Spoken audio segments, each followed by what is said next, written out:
Evening, everybody. Hopefully your Monday is going, or has gone well so far. And the lockdown continues, the social isolation continues, and we're trying to bring a smile to your face and arm you with what you need to know to keep your mental health in check during this time. So today we're going to be talking about something very important. We've heard the term, you are what you eat. And that is a very, very true term. Nutrition, especially for mental health, is paramount. And I am thrilled to be joined today by Joy McCarthy. She is a holistic nutritionist, founder of Joyous Health, and is also the author of this cookbook, the Joyous Cookbook. I see what you did there, by the way, the Joyous Cookbook. How are you? Good. How are you? Thanks for having me. I am well, and already we're getting tons and tons of comments. We say hi to everybody who is watching us right now. Oh, nice. Hi, everyone. Now, earlier, my friend Dr. Katty Kamkar, we were talking. Or by the way, I've got my Sick Kids T-shirt on. All right, for all the nurses and doctors and all the healthcare workers, and let's not forget all the people who are cleaning and preparing the meals out of the hospitals. So that's for them. We were talking earlier with Dr. Kamkar from CAMH about. We always think of mental health as being up here in our head, and we forget that mental health is not just here, it is our entire body. And what we eat is what makes our body.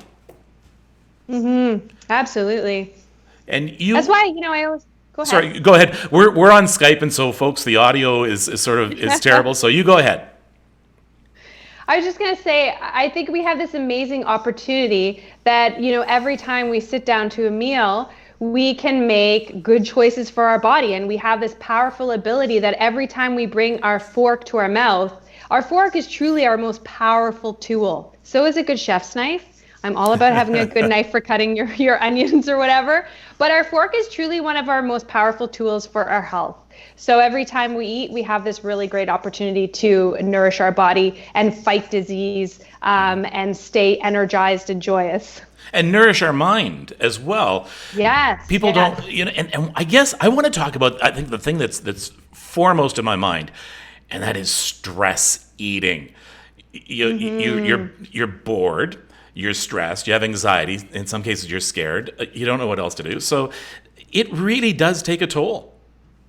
Oh, it absolutely does. I mean, even though I am a nutritionist and I know all these things, absolutely, when I am speaking somewhere, I'm doing public speaking, and then I come home and it's natural for my body to crave carbs because they're that comfort food, right? But I think the key thing when you're stressed is, choosing healthy comfort foods because is there such a thing? Yes, absolutely. I mean, food can and should be comforting. Like, I think, for many years, we've always thought that comfort food is bad and we shouldn't, tie emotions to our food. But I think we should. There's no reason we can't choose foods that nourish us, that are also good for us, that also taste really, really good. And there's tons of comfort foods out there. All right, let's talk about what to do when you are going to be, well, okay. What give me some comfort foods then that are good for me? Okay, so I've been doing like more batch cooking lately because I've just found that it's easier. I'm at home more often. But still yet I somehow feel busy. I still feel busy. So doing things like making a sweet potato shepherd's pie, or making a soup, or making a banana bread loaf, or making some healthy muffins. There's so many wonderful comfort foods that are still so good for us. And then we're nourishing our brain because, when we're eating things, let's use protein as a perfect example. If you make a shepherd's pie, you've got protein in there, you've got good fat. But protein, when broken down the gut, is broken down into amino acids. And amino acids are building blocks of neurotransmitters like serotonin and dopamine. So every time you eat, every time you bring that powerful tool to your mouth, your fork, you are giving your body the opportunity to make neurotransmitters and provide your body, every morsel you eat, provides your body with the raw materials to make these brain hormones. And that's really, really key for mental health. Yeah. And of course, like managing stress.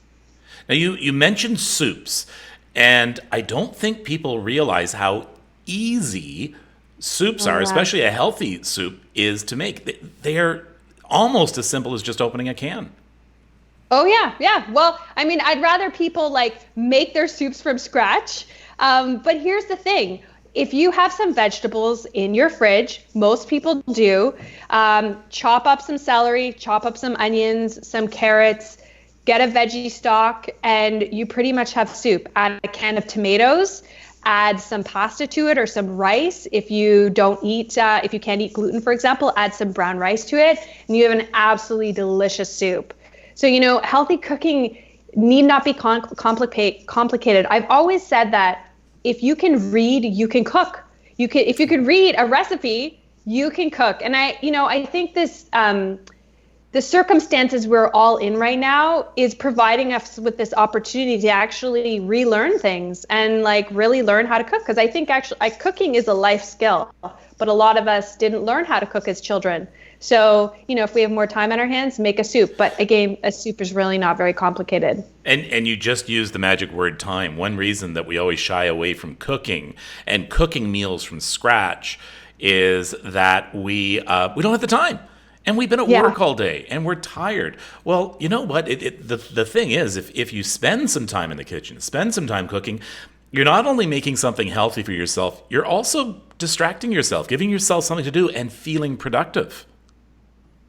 Totally. And the thing is, when you cook your own food, you eat with more awareness. When you're chopping up those onions and those carrots, you have more awareness and you naturally, when you cook your own food, you make better choices for yourself. So I'm a huge fan of cooking your own food. And I think, of course, in this situation we're in, we're kind of like forced to cook our own food, which I think is a good thing. Okay, and now this is from Tammy. I'm not a person to panic, but I feel more stressed now. Every time I think of my children and grandkids, I go for the food. Yeah, so I would ask yourself, you always have to have like a hunger reality check. When you're eating for emotions, you have to just take a moment and take a deep breath and say to yourself, am I actually hungry? On a scale of 1 to 10, how hungry I am. If you just take that moment to stop yourself before you like pound back crackers or a bag of chips and have that hunger reality check, then you have that moment of mindfulness to say, am I hungry or am I just eating for emotion? So I would say always have that hunger reality check with yourself Now you to be aware of your habits. You mentioned something that's very important for anybody who has mental health issues, especially. But and I'm going to argue that this is for everybody. Even if you don't have a mental health issue, such as myself, per se, a diagnosis, we are all stressed. We all have further anxiety. So what we hear a lot about is cognitive thinking and being present, being in the moment. And there's something called mindful eating, which is very important as well. Yeah, I'm a huge fan of mindful eating. Something really simple. My husband and I have a 4-year-old, and trying to teach when she was a toddler, trying to teach her mindful eating. Well, you would think that's impossible. Yeah. So mindful eating is, just taking time to enjoy your meal. And how do you do that? Well, something as simple as, and this worked with our toddler, who's now not a toddler technically, but lighting a candle. Sitting at the dinner table and lighting a candle, it just brings attention to the table, and it brings in a mindful moment and just helps you enjoy the moment better. So that's one way to be more mindful. Also, not standing while you're eating, like really, dust off the kitchen table. This is a great time. Like maybe, people watching this and listening haven't actually been sitting at their kitchen table. We're always so rushed.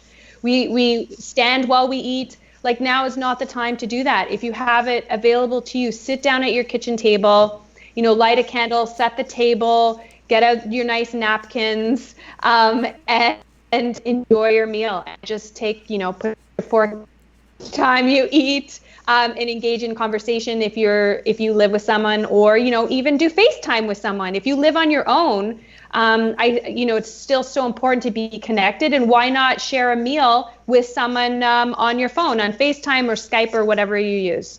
And now you spoke earlier about making mealtime a habit. So I want to speak about that and why that's important, but I also want to speak about grazing, which we hear a lot about, and that can actually be good for you. Yeah, so I'm not a huge fan of grazing because then you really lose the sense of those hunger signals. If you're always eating, you don't actually really have that strong sensation for hunger. You kind of lose that. If you just always have food in your gut, you're just always digesting something. So that's why it's really important to actually allow yourself to get hungry. Because when you're hungry, you have a stronger digestive fire and you will digest your food far better. You're less likely to feel bloated. You are far less likely to overeat when you eat when you're actually hungry, because your brain and your gut are saying, I'm hungry. Then when you're satiated, you're able to identify, okay, I feel almost full, time to stop eating. But if you start eating when you're not even hungry, then you don't have that signaling doesn't happen. So it's really hard to identify you're full, basically. So why is making mealtime a habit important? Oh, it's so important. I would say, you need to make mealtime a habit. And when I say make mealtime a habit, I'm talking about even before you sit down to eat, getting in your kitchen and making your food, cooking with a partner or cooking with your children. If you're cooking alone, then cook with some great music. But make mealtime a habit so that 3 distinct times throughout the day you're going to sit down and have a meal at your kitchen table, and keep the kitchen table sacred. Just like we say the bedroom is for sleeping, the kitchen table should be eating. And so not, as much as you can, not bringing snacks and foods or eating in front of the TV. That's not making mealtime sacred. And it's, not a good habit to get into, when you're eating with distraction, because when you're eating watching TV, you're not even going to be aware of those hunger cues. And your gut and your brain are a two-way communication. And so those communication signals get a little muddled when you're distracted because you're watching TV or you're just scrolling through your phone, reading the news, and getting further stressed out about everything that's going on in the world. So make mealtime sacred. Is it true? I've heard that it can take up to 20 minutes for your stomach to tell your brain that you're full. That you're full, exactly. That's kind of like the amount of time it takes. So that's actually a really long time. If you actually timed how long you took to eat, most people eat really fast. If my husband, for example, I blink and he's already finished eating. Yeah, that's me. So yeah. So, okay, so this is a really simple tip, but I think it's really helpful to help you slow down eating. Chew your food as your mother or your grandmother told you, chew your food until it's a paste. And that's how you've chewed enough. And that will also help you have less bloating, have better digestion, and really slow down your eating. And then you just, the other thing is you just enjoy your food so much more when you're not scarfing it down. You have an opportunity to really taste everything. You can do a mindful eating exercise, like putting a square of chocolate in your mouth and allowing it to fully melt. And you'll be amazed. Chocolate is like coffee and chocolate's like wine. There's so many different flavors in chocolate and in coffee and in wine. If you take time to really savor it, you'd be amazed at what you taste. I want to bring something up because my buddy Mike put this across in the comments. And, this is a really good thought. And we're all very anxious about this shutdown. We're not happy about it. We don't want to be a part of it. But I think Mike has really put it into perspective here. You will never get this free time back. Don't waste it. This lockdown is actually a blessing for some people. So we've always wanted to eat, and thank you, Mike. Mike Dancy is always a great contributor of mine. We always want to, eat better. We just never have the time. Well, guess what, folks? We have the time. Yeah, I think it's kind of like a blessing in disguise. We're going to look back at this time. It's just a time that, there's never going to be a time like this again. We're able to better connect with our family members. Are you able to hear me okay still? Yes, I am. Oh, I think it froze. Oh, okay. You know what? My Skype froze. I wasn't sure if we're still on. That's because everybody is now home using the internet, and so the bandwidth is kind of thinner. Continue. Yeah, go ahead. You know what? I have noticed. Yeah, I was going to say I have noticed my internet has definitely been slower. What was I saying? Yeah, I was saying I think it is like a blessing in disguise. We have time to slow down. We have time to nourish our relationships. We have time to make sleep a priority. And sleep is a whole other thing that really helps us manage cravings around food, is getting a good night's sleep. Because when we sleep, this helps to balance our appetite hormones. When we get 6 hours of sleep or less, this actually stimulates hormones that tell us to eat. I'm going off on a tangent here, but I totally agree. You said it was Mike who made that comment. I love what he said. I think that's a very positive way to look at the situation we find ourselves in, a very positive way. So maybe we've got a convert here. Francine says, I'm going to retrain myself now to eat at the table and not in front of the TV. Wish me luck, LOL. Yay! You can do it. Yeah. And we always, growing up with our family, our rule was there's no TV at dinner time and everybody sits at the table. Like that was really important. So more so now, it helps. If your kids are going to be anxious about this, if they're going to be stressed out about this, at least at the dinner time, everybody can come together as a family unit. Somebody was talking about having tea as well. So good teas, bad teas. Yeah, I think tea is such a great idea. Teas, I feel like making an infusion, like using loose leaf tea, is just such like a way to bring mindfulness into your life, because it's not something that's, instant. So yeah, I'm a huge fan. For example, herbal teas, if you're drinking a really good quality chamomile tea, then tea can really help people who are anxious, really help to tame your anxiety. That's something like whenever I'm going to speak somewhere, I always drink a loose leaf chamomile tea before I speak, because it is a really great way to calm the central nervous system. So yeah, I'm a huge drinker, huge tea drinker. I actually all I heard there was you're a huge drinker, and that was it. Huge tea drinker. Okay. Now let's talk. There was a question a little bit earlier from people about, we hear so much about good fats and bad fats, and look at you drinking your water. Hold on. Let me just. Oh yeah. Cheers to you. Yes. We'll talk about that and the importance of that in just a few minutes. But okay, I want to talk about good fats and bad fats. Yeah. And when we're reaching for the snacks, we want to make sure that we've got the good fats in there, but also in our meals as well. So let's talk about some good fats. What are good fats?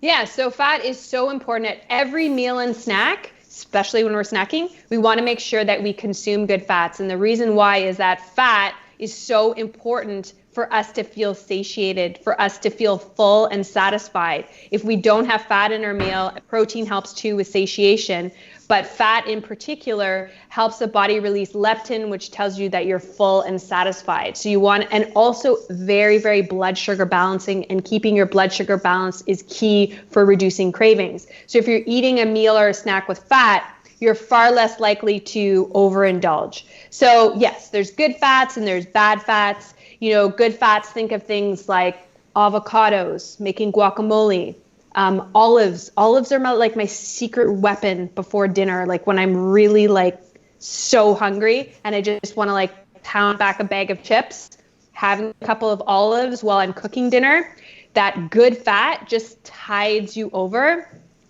Nuts and seeds. So having some almond butter, slathering it on some sliced apples, sprinkling a little bit of cinnamon, all these types of good fats help to tide over hunger if you're just doing it as a snack, and really help you feel satiated. And then bad fats, of course, like fried fats. Yeah. Those, we all know what that stuff is. I want to go through the list that you gave me earlier. So fish and chicken, obviously. Now, we mentioned red meats. You would prefer we avoid that. A lot of people do. However, it does have its share of protein, and I guess anything in moderation. Eggs always get a bad rap, sadly, from some people. Yeah, I mean, I eat eggs, and by the way, I do eat red meat. I just don't eat it a lot. It's I buy grass-fed red meat. It's very expensive. So, if you're trying to, especially during this time period, eat more affordably, then of course eating more plant-based foods is definitely much cheaper. I definitely eat eggs, and I eat the whole egg. I eat the yolk as well, because the yolk has so much of that good fat. And if we want to make sure we get enough good fat in our diet, if you're just eating like an egg white omelet, that's actually really not going to be satisfying enough. So eat the whole egg, and almost half of the protein is actually contained within the egg yolk. So eating the yolk and the white. So also, just to adding to what you said, you were asking me about fats, and we're talking about proteins too. Protein and fats are both equally important for keeping cravings at bay, balancing your blood sugar, and just helping you feel really good. Okay, so we've got lentils and beans. Great to put into a soup. I made some beans the other day. Very easy to make. I made them from scratch. You have to soak them overnight. You have to soak them overnight, so that's fine. But then you just throw them in the slow cooker with a bunch of other stuff, and by dinner time you have a really good meal. We mentioned nuts and seeds, sprouts, and quinoa. Yeah, quinoa is an amazing, very affordable plant-based protein. And quinoa, it really takes on the flavor of whatever you cook it with. So if you add some fresh herbs, you can make like a little quinoa bowl, chop up a bunch of vegetables, saute up some onions, chop up some avocado. You have like a totally plant-based meal. And I have an amazing flourless chocolate cake that is entirely made from quinoa.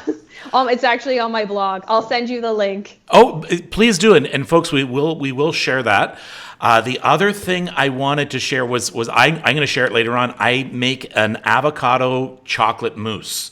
That is all it is just avocado, some cocoa, and a number of other things, but nothing, nothing but good fats and nothing but good in there. Now this is the what is the $64 million question? 64? I don't know what it is these days. Here, this is the question a lot of people who deal with stress and anxiety want to know. Are there foods that we've talked about the good fats and the bad fats and eating properly and mindful eating, but what about foods themselves that really help our nervous system, that help relieve stress and anxiety? Is there such a thing? Well, I mean, there's definitely foods that are, we already talked about like fat and protein, protein being a building block for neurotransmitters. But then also if you look at food from sort of a different perspective in terms of like foods that are more grounding compared to foods that are very stimulating. So if you look at sugar and refined carbs and caffeine, those actually are stimulating to the nervous system. So if you are already an anxious person, then, drinking a coffee and putting some sugar in it is only going to exacerbate your anxiety. So, instead of having that, having a tea or, making a turmeric latte, which is like the trendiest superfood drink ever right now. It's so grounding, using How do you make a turmeric? How do you make a turmeric latte?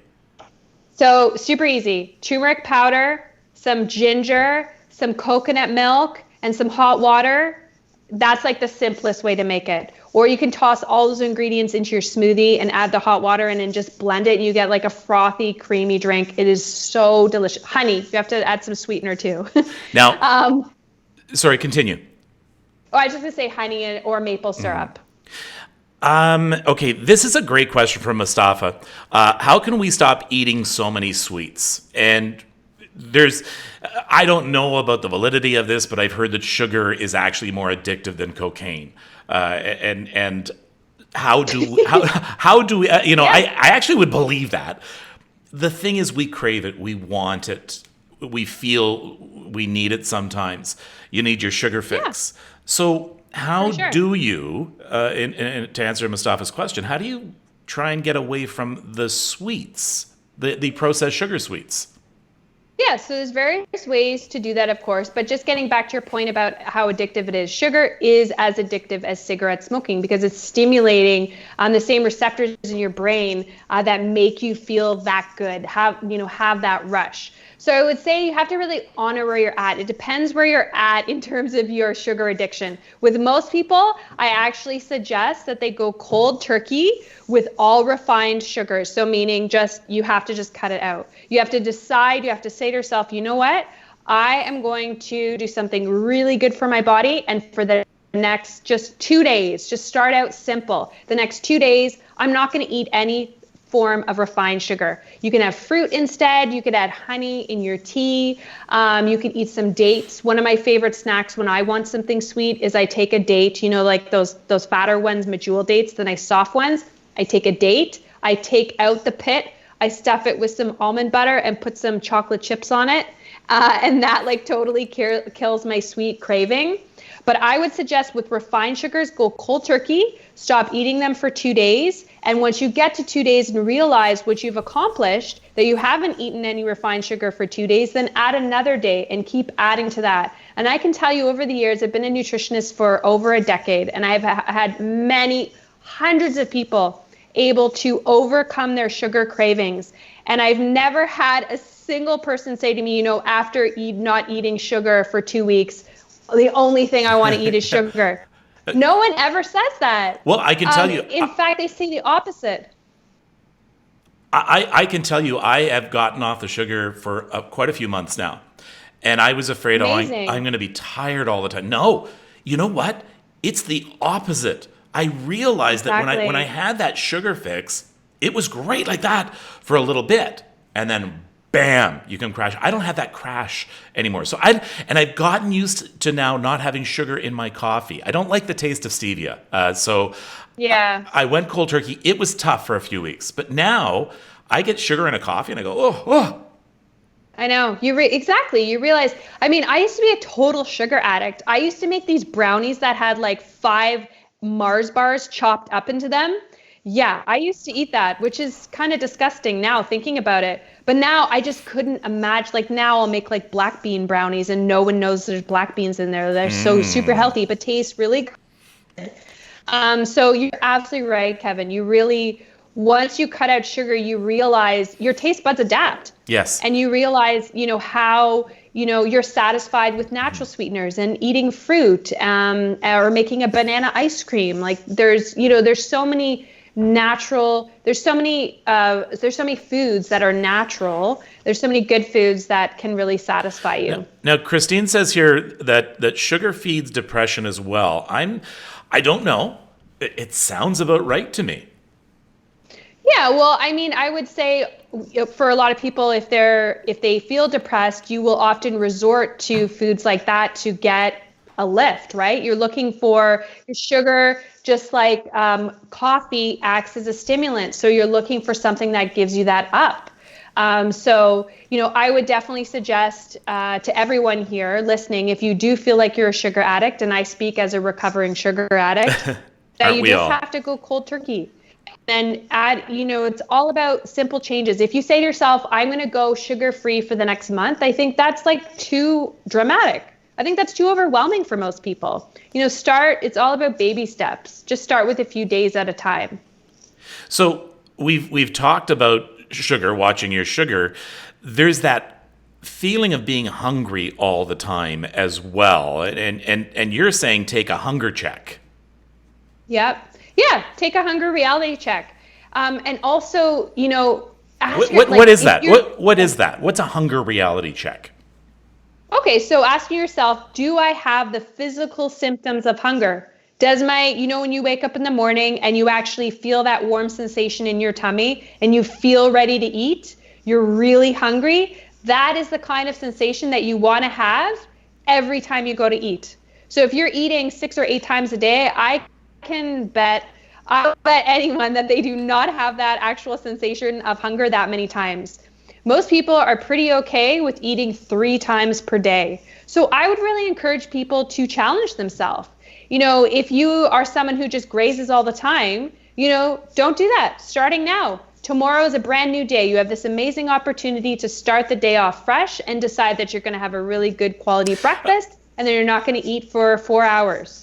Now, Lori says here, you may not be hungry. You might be thirsty. And I know that true. I went to the doctor and I said, I'm getting these headaches, and I didn't know where they were from. And he asked me about my water intake, and I said, well, it hasn't been very good lately. He said, start drinking more water. The headaches went away like that. It also stopped me from getting hungry all the time.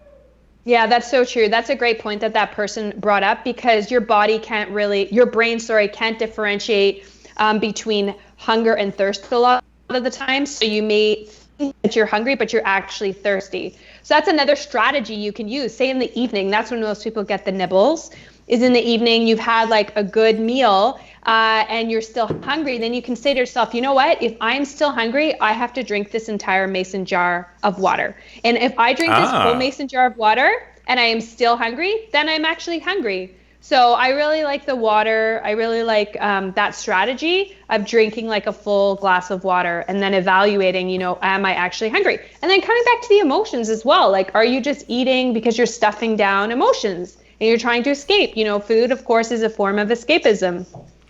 So I think journaling your feelings, meditation can be really helpful to, quiet your mind. There's lots of strategies that can help you with that. You spoke earlier about adding good fat and protein to snacks. So if we're going to do that, eating the chips or whatever, then let's at least combine it with some good fat. Yeah, totally. That's a great point. So if you're going to eat some crackers, you will eat far fewer crackers if you just add some hummus to that, because hummus is so much more filling. It's protein, it has fat, it has fiber. So if you're going to eat cracker or chips, dip it into hummus. I promise you will eat far, far less. Even the same thing goes with fruit.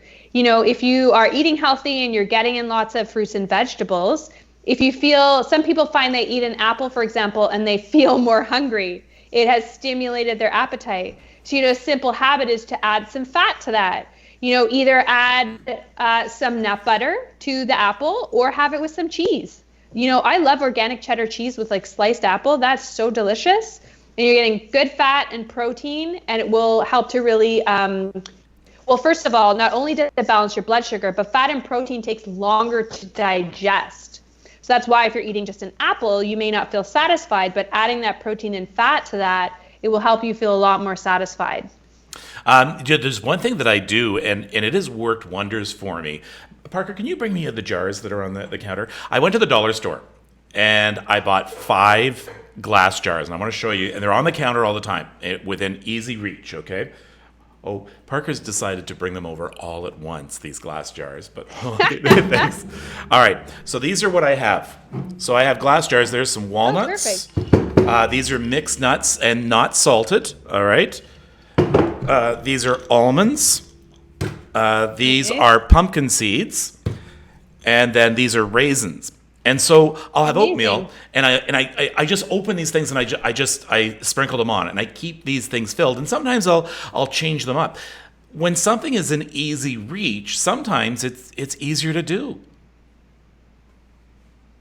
You actually cut out there. Sorry, okay. Can you just repeat the last thing you said? Just say, when something is in easy reach, it's easy to do.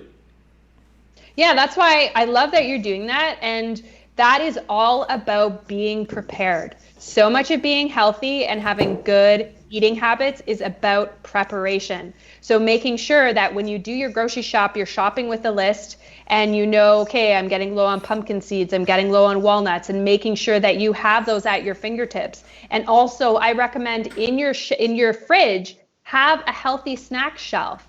Have carrots and celery that's already cut up and sitting in some water so it stays nice and fresh and crisp. Have your hummus or your baba ganoush or whatever, dips that you like to have, but have stuff that's like already cut up and just like easy to grab and go. Or if you like roast a whole chicken, something that's easy to grab and go, having that in your fridge. And like you mentioned, on your kitchen counter, having those kind of snack foods that are healthy, choosing healthy snack foods.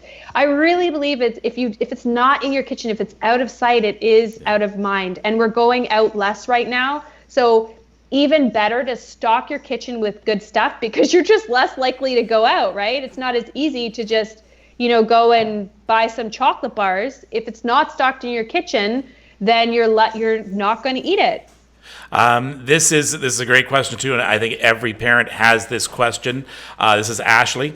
My kids are always hungry, starving, and want carbs. Trying to give them protein with it or fruits and veggies, but I get a lot of pushback. Any things I can offer that they'll probably agree to that will fill them up more than the empty carbs? And I'm going to put this question to you, but I'm also going to put it to the viewers out there right now. What are other parents doing? What are you doing to satisfy that carb habit? And our kids have become junkies. We've made them junkies over the years. So we got to break them of a habit.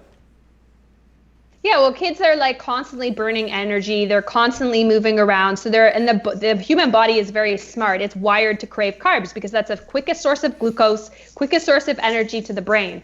So all kids are like carb monsters. So I think it's just about choosing the right kind of carbs, and depending on the age of your child, if you have a toddler or a young child, when I say young, I'd say like under 7, when they're really hungry, that is the best time to offer them the healthiest food. That's when you cut up the sweet peppers and the hummus, and you give them little grape tomatoes, and you give them some fruit. When they're really hungry is when they're the least likely to whine and complain about what you're giving them, because they just want whatever food you're giving to them. And then when it comes to carbs, this is where you can make simple changes. If you have like a pasta monster in your home, they just love pasta. Well, instead of, the white pasta, choose different kinds of pasta. A lot of times it's about transition. Taking a child from white pasta to lentil pasta may be a really big step. So instead go from like a white pasta to a whole wheat pasta. Then maybe try the reason I say lentil pasta is because it's so high in protein. It's a great option. So I think when it comes to carbs and kids, it's all about choosing the right kinds of carbs. I think we forget that fruits and vegetables are carbohydrates. Yeah. So the pasta as well. I mean, I'm very much into the zucchini pasta now. Yeah. And me too. The nice thing is a lot of stores now are catching on, and they're preparing this for you. Can you get me the spiralizer? It's the green triangular thing in the second drawer down there, Parker. It's sort of no, not that one. It's a sort of maybe it's in the third drawer. But it's so easy to do, and a lot of times if you made a really good pasta sauce, there we go. So that's all. I got that at the dollar store. So you put a zucchini in there, and it comes out like spaghetti. Yep. And you know what? Your kids might not even know, as long if they got the pasta sauce over it, and you're getting vegetables into them. I love zucchini pasta. I use my spiralizer whenever we have pasta. That's definitely my preference. And I think another thing with kids is like get your kids involved in cooking. They're going to be so much more interested in their food and so much more willing to try things. If you get them in the kitchen, you get them spiralizing the zucchini themselves. And the younger you can start with kids, getting them in the kitchen and getting them involved in food prep, the better. But also I will say it's never too late. So get them in as young as possible, and ask your kids, if your kids are home from school, tell them to go through some cookbooks and choose out a recipe.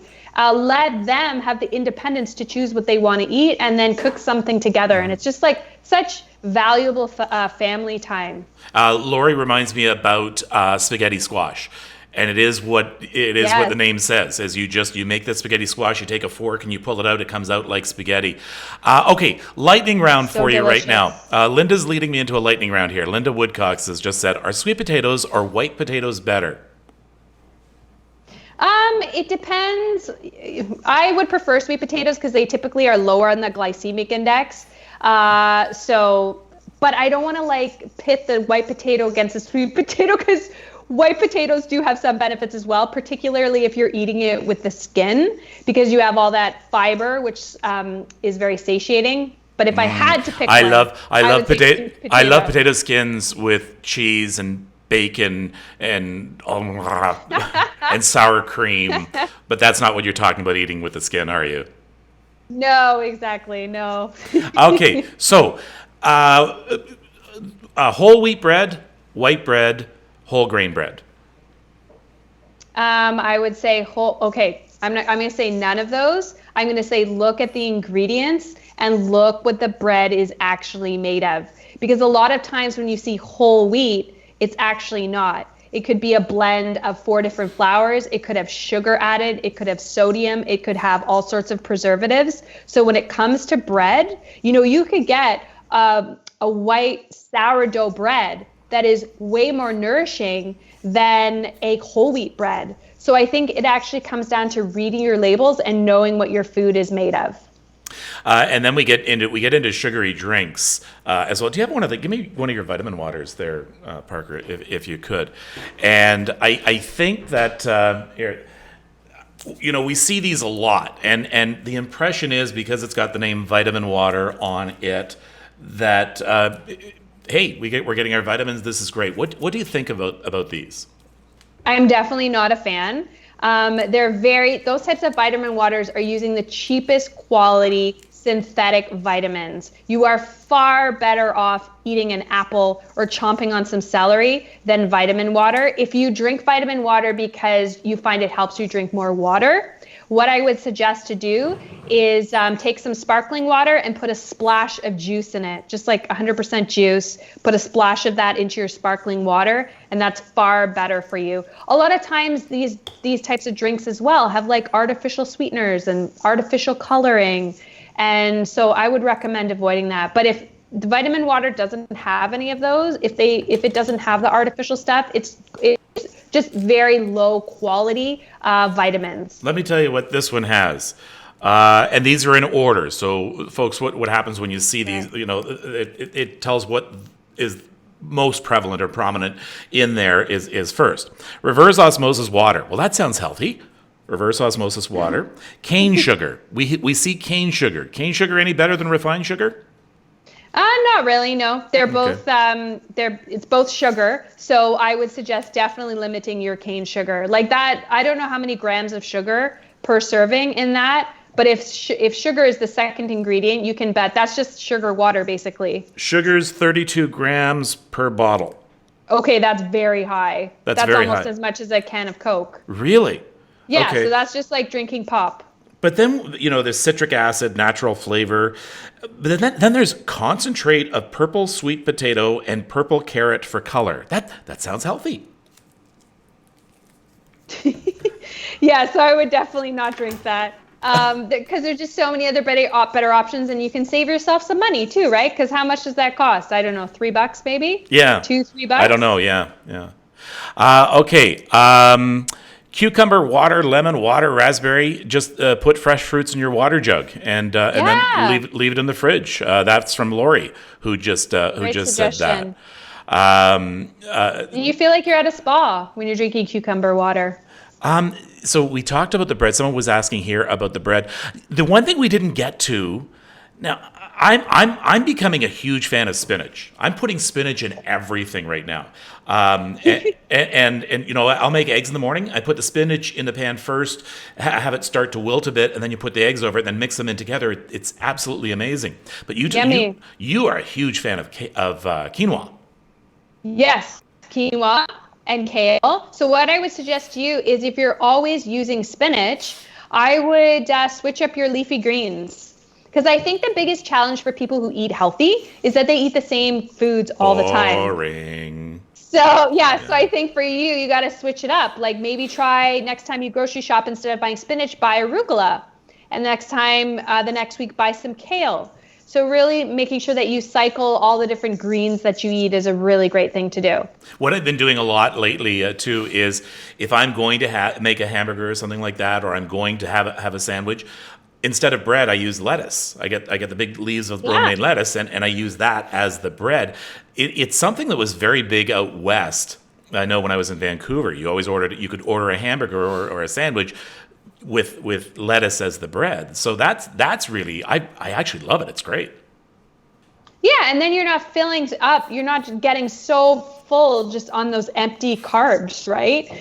Those refined flours that really don't offer very much nutrition to your body, and you can eat more of the delicious stuff like the burger. So yeah, I'm a big fan of that. I actually, whenever we make burgers in the summer, I actually never use a bun. I just like a burger. I like a bunless burger, and then that gives me an opportunity to eat more of whatever else is available. Okay. I want to wrap things up soon, so I'm just going to go over some of the things we talked about a little bit earlier. Let's talk about the good fats. You want to try and get this into you during the day: fish, chicken, eggs, lentils, beans, nuts and seeds, sprouts, quinoa. How much should you be looking at in a day? Yeah, so I mean, of course, we could analyze it and say you should be having X number of grams of protein or fat per day, but I personally don't eat that way, and I actually don't recommend anyone else eat that way. I think you really need to listen to your body. And, I would say at every meal and snack, make sure you have some form of protein and some form of fat, and listen to your body and tweak as needed. If you find you have a meal and after you finish eating, you just don't feel satisfied, then you need to bump up one of those macronutrients, whether it be fat, protein, or carbs. Like, I don't want to also demonize carbohydrates because they are a very important macronutrient. Complex carbohydrates have vitamins and minerals and are very essential for our well-being and, of course, for our energy. But I don't want people to think they have to measure grams of fat or any of that, unless you're following a therapeutic diet or if you're doing keto or whatever. I would say just eat by listening to your body. Just tune into your body's intuition. I know that sounds silly sometimes to think about that, but really your body will tell you what it needs. I'm listening right now. Poutine. It needs poutine. That's just what my body wants. We talk about mindful eating as well. So making mealtime a habit, eating together, eating at the table, and eating slowly.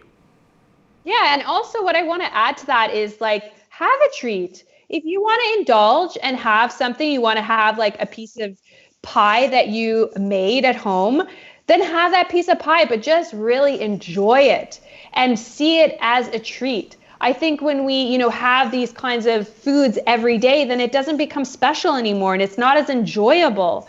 So, it's just like I think about like at Christmas time when one of my family members make, a delicious cake or some sort of delicious dessert. I don't say no to it. I have a small piece. I have something. I taste it, and I enjoy it, and I know it's a treat. So also, I would say to people, don't feel guilty about your food choices, but just really enjoy every morsel that you eat. All right. Joy, this has been wonderful. I'm getting lots of great comments here. And I know, I know that, you deal with especially dealing with anxiety and that. So let's give your group a plug here. So you are a holistic nutritionist with Joyous Health. And yeah. And people can get in touch with you. You're on Twitter at Joyous Health. You're also the author of this cookbook, The Joyous Cookbook. Tell me about this book. What's in it?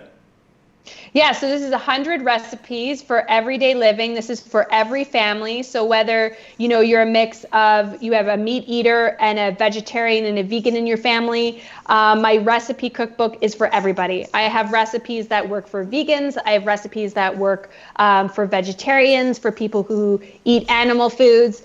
And really, I feel like home-cooked meals are an endangered species, and I just really want to encourage people to get back into their kitchen with my cookbook and make these recipes because they're simple, they're not complicated, they're with ingredients you can find at No Frills or wherever you grocery shop, and everything tastes absolutely delicious. Okay, I want to allow this one more question here because this is an important one. So I want to get your reaction to it. Linda Woodcox, as a healthcare worker, and thank you, Linda. I've been saying thank you for your service to people who are out there working, healthcare workers, and even people in grocery stores. So thank you for that. So thank you, Linda. But as a healthcare worker, and I'm sure many other healthcare workers can say the same thing. It's so hard to eat regularly and healthy within this field of work, especially working 16-hour shifts. And I know that when I was working, getting up at 2:30 in the morning, it throws your body for a loop. And then to compound that, you're tired, you have no energy. So you end up reaching for the carbs, stopping at McDonald's, things like that. What do you say? Our healthcare workers need our support more than ever now. What can you tell people who are working shifts, working these long hours? So especially when you don't have a lot of time to eat and you may not have time to sit down and have a meal, I'm a big fan of smoothies, liquid nutrition. Pack every possible good ingredient you can, put it in a mason jar and take it to work with you. So you've got your good fat in there, you have your protein, you have banana and frozen blueberries and chia seeds and a schlop of almond butter. Schlop. Make an absolutely delicious smoothie. And then when you do have a day off, that is when it's a great opportunity to, prep ahead of time. So prep some healthy snacks, portion out your cut up vegetables, or, if you have the budget, buy vegetables that are already cut. It's going to be a lot more expensive, but if you want convenience and you have the budget for it, that's an option as well for you. All right, but Joy. I think preparation is really key. Joy, thank you so much for this. People have been very much enjoying it, and you know what? Here's to good eating. You are what you eat. Yes, absolutely. Thank you for having me. All right. Thank you, Joy. Joy McCarthy joining me. She is the founder of Joyous Health, author of Joyous Cooking, available on Amazon and anywhere you can buy books. You can have it ordered to your home. Okay, I want to address a few other questions and comments here. Vivian just sent a comment that I think definitely needs to be addressed. Kevin, I suffer from depression. I find cooking overwhelming. I can just totally understand that. I know how that is. However, the one thing that I always tell people who ask me about dealing with depression is control what you can control and take things one step at a time. So in a day, make the first thing you do is make your bed. Then the next thing you do, you're going to do things one thing at a time. Don't plan too far ahead. And Vivian, that's the wonderful thing about cooking. Cooking is all about steps, right? So what I do is, and start with some easy recipes. You can go on the internet and just say 4 ingredient recipes. And then what you do is before you start cooking, I go through the item list, and I'm like a cooking show. I get a whole bunch of little dishes, and I measure out all the ingredients so they're all in front of me. So then I go step by step through that recipe. And you'd be amazed how quickly it goes, how easy it is. But it's also a very good therapy for dealing with depression and anxiety. Also, I want to point out here, hold on, where is it? I want to look at the forecast for you right now. I just pulled this up from Environment Canada. So the problem is, we had it was a beautiful morning, and then it turned into quite a cloudy day. So it looks as though this week, temperatures are going to be hovering around 8 degrees, 11 degrees. We got some rain, unfortunately, for Thursday. But it looks like there are some times to get out and do that walk. But just don't forget to practice social distancing. Keep that in mind. So that's your forecast for the week. I would love to hear from you. What do you want to know about when it comes to social distance? Oh, hold on. There we go. What do you want to know about when it comes to social distancing? What do you want to know about when it comes to depression and anxiety during these times and stress? And what kind of guests do you want me to have on here on this Facebook Live? I'm going to do this show as long as you guys are going to watch every night at 7 p.m. And it's all positive. This is all about positivity. We've had the negative news all day long. This is all about the positivity. So get in touch with me. Where is there it is. There we go. First aid for your mental health at gmail.com. First aid for your mental health at gmail.com. Let me know what's going on and who you want to talk about. I'm glad to tell you that later on this week, my good friend and your good friend, Aaron Davis, will be joining me on Wednesday night at 7 p.m. Aaron has just been such an incredible advocate for mental health, and so many people follow her.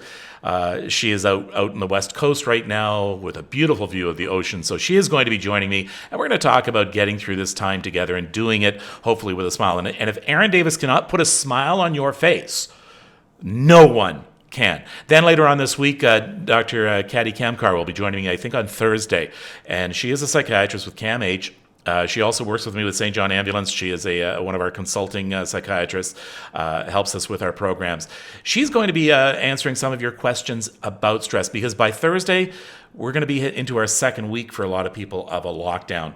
And stress and anxiety are really going to take a toll. Stress doesn't go away, right? we work at it, and then it comes back. So we have to keep working at it. This is definitely a work in progress. So thank you very much for joining me, and I wish you all good mental health, and eat something good tonight.